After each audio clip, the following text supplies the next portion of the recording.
Hey everyone, welcome back. We have got a truly fascinating explainer lined up for you today. We're going to dive into this incredibly intricate framework of spiritual rules written by an author named Su Feng, specifically for an intentional community known as the second home. We're going to take a totally objective analytical look at how this micro-society literally diagnoses what it considers to be the ultimate spiritual disease. Basically, it's the epic battle between arrogance and humility. Okay, let's dive into this. Here is our clinical kind of diagnosis to prescription roadmap for today. 1. The core rule. 2. Defining the weed. 3. The 10 symptoms of arrogance. 4. The spiritual cost of ego.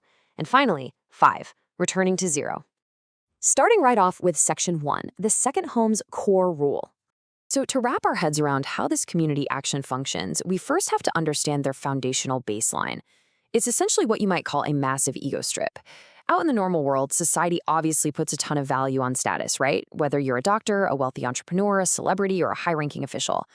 But Xu Thing's text explicitly states that the second you step foot inside the second home, all of that worldly currency literally vanishes. It means absolutely nothing. You're required to view yourself as the absolute most ordinary person, actively taking the lowest position and staying perpetually humble. It is a total 180-degree flip of traditional societal hierarchies.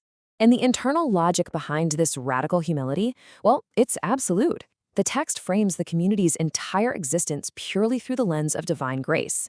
Every single thing a member receives is viewed as a direct gift bestowed by the greatest creator. Because of that setup, any human contribution, no matter how smart or essential it might seem to you, is considered totally insignificant compared to that grace. According to the author, since everything you have is basically a gift, human boasting isn't just frowned upon, it's completely illogical. Let's move to and see how this builds in Section 2, Defining the Weed, Arrogance. Now, the author doesn't just casually call arrogance a bad habit. They use this brilliant, highly contrasting imagery. Arrogance is defined, literally, as a weed in the soul garden. Think about that. It's framed as an invasive species. It's not some passive, minor character flaw. It's an active, corrupting force that has to be aggressively ripped out before it completely chokes the individual's spiritual ecosystem. Looking at this as an impartial observer, it's pretty striking just how high the stakes are raised here. There is absolutely no gray area.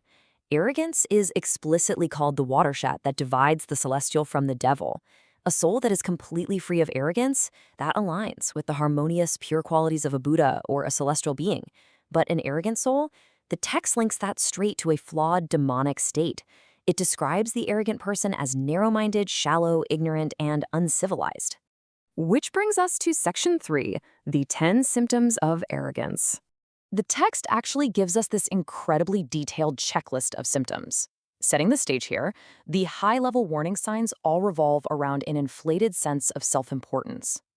It's when a member starts genuinely thinking the community literally could not survive without their unique talents, or feeling like they're just far superior in wisdom to everyone around them. It also includes taking shared resources for granted and, just blatantly showing off to get admiration. So those are the broad strokes of an unchecked ego.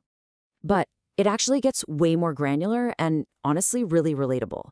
For example, look at this super specific symptom: getting upset, pessimistic, and resentful when a specific personal request isn't met by the community. Now, out in everyday society, feeling disappointed when you don't get your way, that's just a totally standard human reaction. But in the second home, this specific, everyday emotional response is diagnosed as a massive red flag for deep-rooted ego. Now, what's really interesting about this next point is the friction it highlights around daily chores. One documented symptom is, quote, to always want to do office work or be the leader of the community, not willing to do dirty and heavy labor. This hits the nail right on the head regarding that natural human desire for comfortable, cushy leadership roles. But that desire directly clashes with the community's strict demand for absolute, on-the-ground equality. Avoiding the dirty work is literally seen as a disease in your soul garden.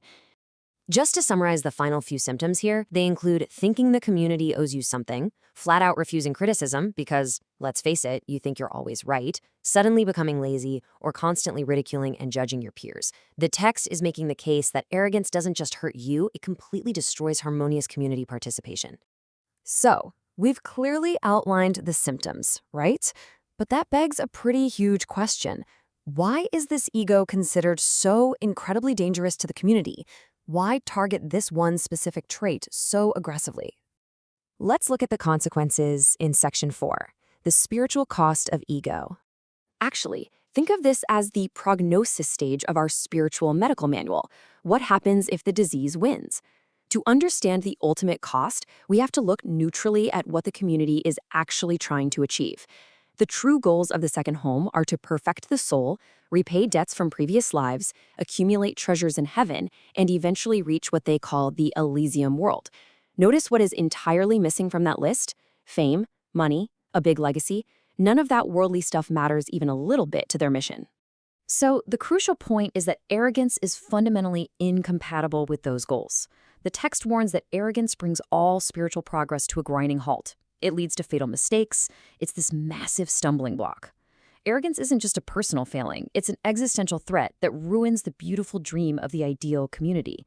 The fear is that if one person lets that weed grow, it's going to overtake the entire shared garden. Let's slow down a bit and look at the remedy in Section 5, returning to zero. The philosophy actually demands a very literal, step-by-step process to cure the soul. Step 1, recognize the absolute limits of your worldly greatness. You just have to acknowledge that your past achievements hold zero currency here. Step 2, actively lower yourself to the most ordinary position possible within the group. And Step 3, maintain that continuous state of profound humility day in and day out. It's not a one-time fix. It requires constant, vigilant maintenance. And this brilliantly illustrates the real poetic beauty of this framework. The text offers this incredibly reflective final instruction. Please always return to the starting point and fly in the space of the Pure Land. You will see different scenery. This whole concept of returning to zero, stripping away all that pretense, all the ego, and starting fresh every single day, is presented as the absolute ultimate key to reaching their spiritual heaven. It's a truly fascinating look into the social and spiritual mechanics of this intentional community. The way they structurally diagnose and then try to cure the human ego is just incredibly intricate. And, whether you subscribe to this specific philosophy or not, objectively analyzing it leaves us with a really provocative question to think about in our own lives. What weeds are growing in your own soul garden?